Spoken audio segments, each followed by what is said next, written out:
Hi, this is Eric Martin with Board Game Geek News here with Robert Auer-Ochs, looking at Bremerhaven, I guess we'd say, Bremerhaven, which is, you can see a game from Lookout Spiele. It's coming later in 2013.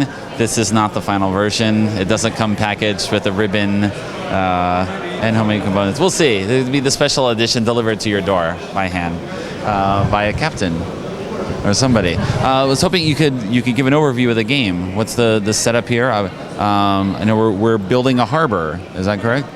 The harbor is already built. Okay. You have to manage it. Okay. It's an economic game.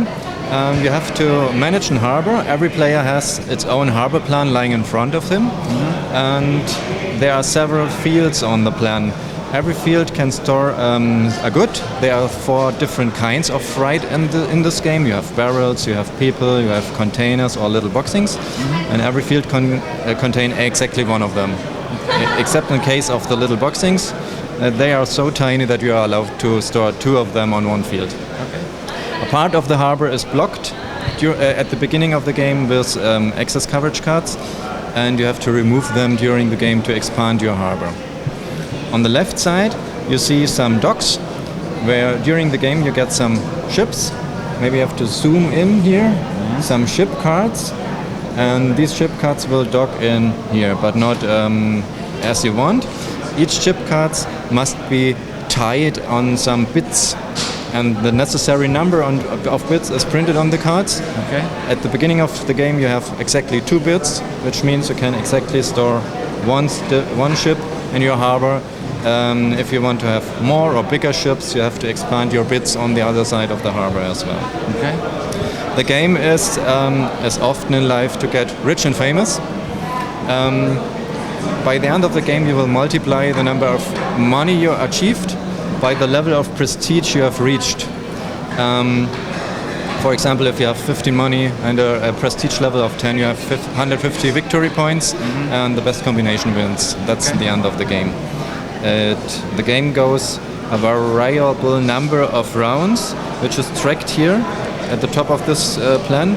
If the ship comes to the end of the scale, the game ends.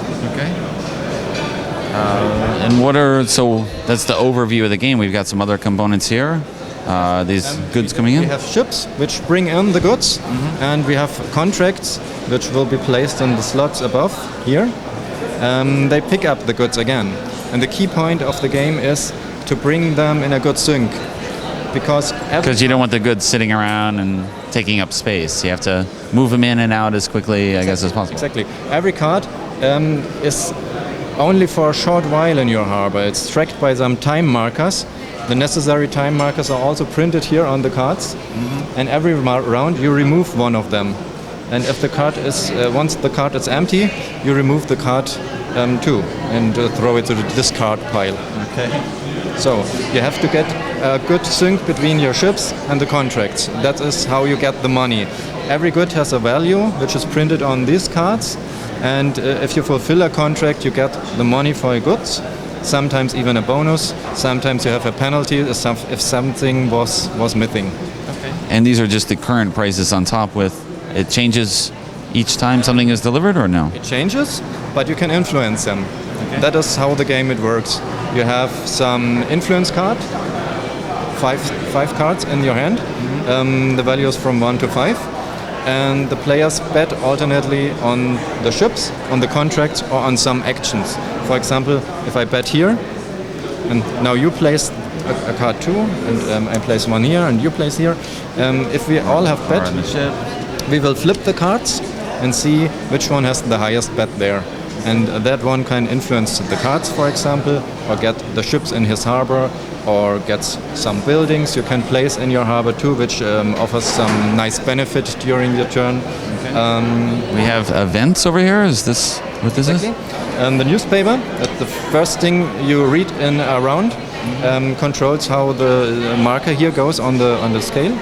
And also we have some events, which in this kind we have smugglers.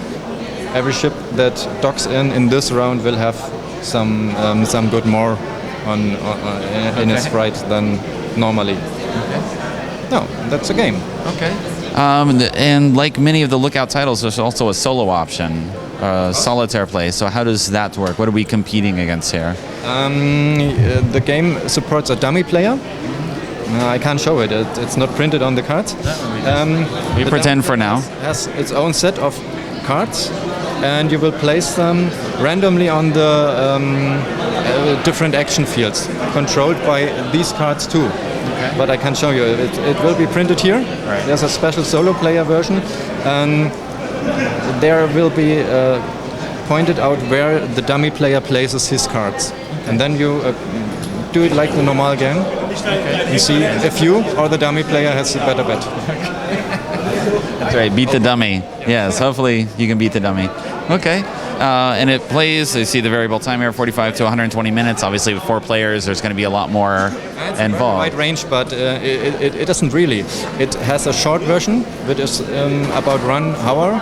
Okay. And we have a long version, which is from 90 minutes up to 120 minutes, depending from the number of people and from the people itself. Yes. Right. This is very. It's like the Lookout model. I mean, they have a very good model for that with solo rules, with the short and long version, or family and longer. It's set up. They asked me to do that. Right. Sure.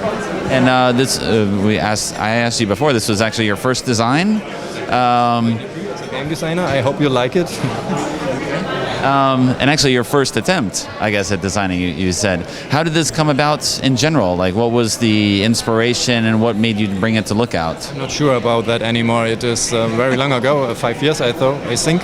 It must be a holiday in the harbor city, I think, in Hamburg. Right. And I was impressed by the amount of containers there, and that inspired me to do something with container management here. All right, thanks very much for the overview, and good luck. Thank you, Eric. Yes.